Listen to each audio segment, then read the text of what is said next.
குறிப்பாக அண்மையில் கிழக்கு கடற்கரை சாலையில் திமுக கொடி கட்டிய ஒரு காரில் பெண்களை சிலர் துரத்தி அச்சுறுத்திய சம்பவம் என்பது ஒரு பரபரப்பை ஏற்படுத்தியது.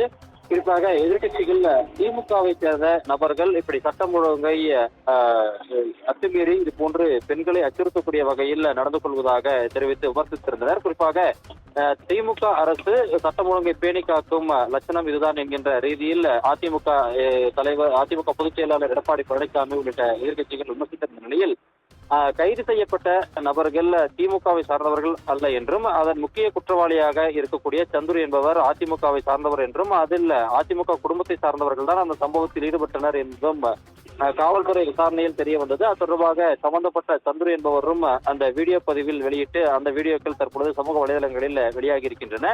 இந்த நிலையில் சட்டத்துறை அமைச்சர் ரகுபதி தற்பொழுது எக்ஸ் வலைதள பக்கத்தில் சில கேள்விகளை முன்வைத்திருக்கின்றார். குறிப்பாக திமுக அரசின் மகளிர் முன்னேற்ற திட்டங்களை பொறுத்துக் கொள்ள முடியாத அதிமுக பொதுச் செயலாளர் எடப்பாடி பழனிசாமி திமுக அரசின் மீது பழிபோட முயற்சிப்பது தற்பொழுது இந்த சம்பவத்தின் மூலம் வெளிவந்திருப்பதாக தெரிவித்திருக்கிறார். குறிப்பாக இந்த விவகாரத்தில் குற்றம் சாட்டப்பட்ட நபர் அதிமுகவை சேர்ந்தவர் தெரிவித்திருப்பதை அவர் சுட்டிக்காட்டியிருக்கின்றார்.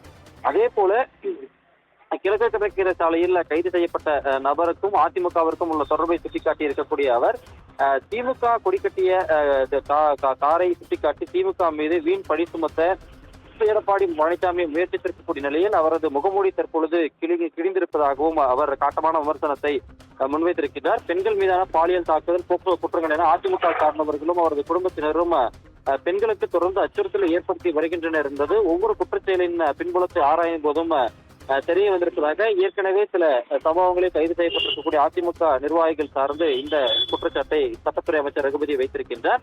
அதே போல திமுக மீது பொய் பழி போட்ட எதிர்க்கட்சிகள் இப்போ தங்கள் முகத்தை எங்கே கொண்டு வைத்திருப்பார்கள், எங்கே போய் வைத்துக் கொள்வார்கள் என்றும் வீராவசியமாக அறிக்கை விட்ட எடப்பாடி பழனிசாமி தமிழக மக்களுடைய மன்னிப்பு கேட்பாரா என்றும் தற்பொழுது சட்டத்துறை அமைச்சர் ரகுபதி கேள்வியை எழுப்பியிருக்கின்றார்.